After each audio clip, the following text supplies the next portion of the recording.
Hello students, आज हम समझेंगे class 10th maths NCERT book का चैप्टर नंबर 8 जिसका नाम है ट्रिग्नोमेट्री। आज हम इस चैप्टर की एक्सरसाइज 8.1 के क्वेश्चन नंबर 3 को सॉल्व करेंगे। Question number 3 is if sine A equal to 3/4 calculate cos A and tan A. Question number 3 में हमें साइन ए की वैल्यू गिवन है 3/4 के इक्वल।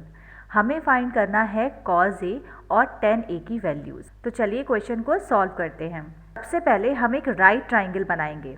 इस राइट ट्राइंगल में ये जो 90 डिग्री एंगल है इसको हम कंसीडर कर लेते हैं पॉइंट बी, और ये जो दो बचे हुए पॉइंट हैं इनको हम मान लेते हैं ए एंड सी। अब देखिए क्वेश्चन के अंदर हमें गिवन है साइन ए इक्वल टू 3/4। आप सब ने हमारी इंट्रोडक्शन वीडियो में ये वाली ट्रिक तो समझी ही होगी। इस ट्रिक को बोलते हैं पंडित बद्री प्रसाद हर हर बोले। और इस ट्रिक के अकॉर्डिंग ये जो फर्स्ट वाला रेशियो होता है ये साइन थीटा के इक्वल होता है। थीटा मीन्स कोई भी एंगल हो सकता है। अब देखिए क्वेश्चन में साइन ए 3/4 है। इट मीन्स साइन ए के सामने हम लिख सकते हैं p/h, क्योंकि साइन का रेशियो यहाँ से आ रहा है p/h। अब देखिए p मीन्स होता है परपेंडिकुलर, और परपेंडिकुलर के सामने लिखा हुआ है 3। इट मीन्स ये जो ट्राइंगल हमने बनाया है इसमें परपेंडिकुलर यानी BC हो जाएगा 3। अब देखिए हाइपोटेनस के सामने लिखा है 4। इट मीन्स इस फिगर में AC की वैल्यू हो जाएगी 4 के इक्वल। अब इस ट्राइंगल के अंदर AB यानी बेस हमारे पास नहीं है, तो उसको फाइंड करने के लिए हम यूज करेंगे पाइथागोरस थ्योरम का। तो हमें लिखना होगा by Pythagoras theorem. Pythagoras theorem के अकॉर्डिंग हाइपोटेनस यानी AC का जो स्क्वायर है वो इक्वल होता है perpendicular, it means BC square plus AB यानी बेस स्क्वायर। तो हम AC के प्लेस पर AC की वैल्यूज फिगर से रखेंगे जो कि 4 है, तो यहाँ हो जाएगा 4 का स्क्वायर इक्वल टू में BC की वैल्यू है 3, तो 3 स्क्वायर हो जाएगा plus AB square as it is रहेगा। अब देखिए 4 का स्क्वायर होता है 16 और 3 का स्क्वायर होता है 9, प्लस में AB square as it is रहेगा। अब इस 9 को हम भेज देंगे लेफ्ट हैंड साइड में, तो यहाँ हो जाएगा 16 माइनस 9 इक्वल टू में AB स्क्वायर।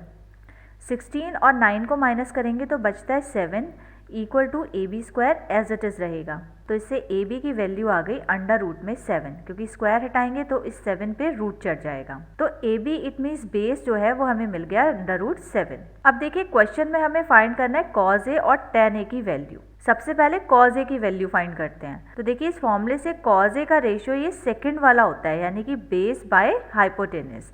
तो यहाँ पर हम लिखेंगे बेस बाय हाइपोटेनस। अब देखिए इस ट्राइंगल में बेस है अंडर रूट 7 और जो हाइपोटेनस है ये है 4।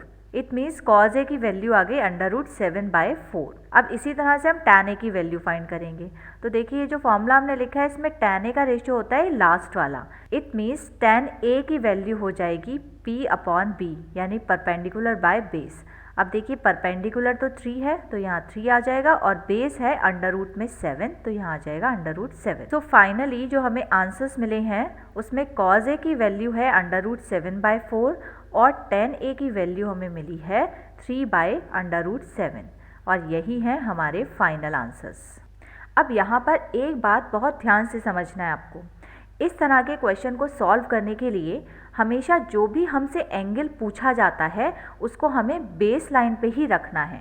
यहाँ पर देखिए कॉज ए की वैल्यू और tan ए की वैल्यू हमसे पूछी गई है, तो इट मीन्स एंगल ए आ रहा है यहाँ पर।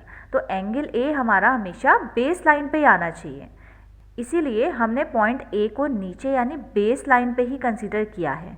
अगर हम चाहते तो ये जो ए पॉइंट है इसको हम सी के प्लेस पे भी कंसीडर कर सकते थे, यहाँ पर ए और यहाँ पर सी मान लेते, लेकिन हमें ऐसा नहीं करना है।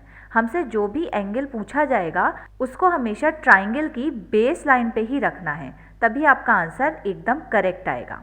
सो आई होप आपको ये क्वेश्चन अच्छे से समझ आ गया होगा। अब हम मिलते हैं नेक्स्ट क्लास में नेक्स्ट वाले क्वेश्चन के साथ। तब तक के लिए गुड बाय।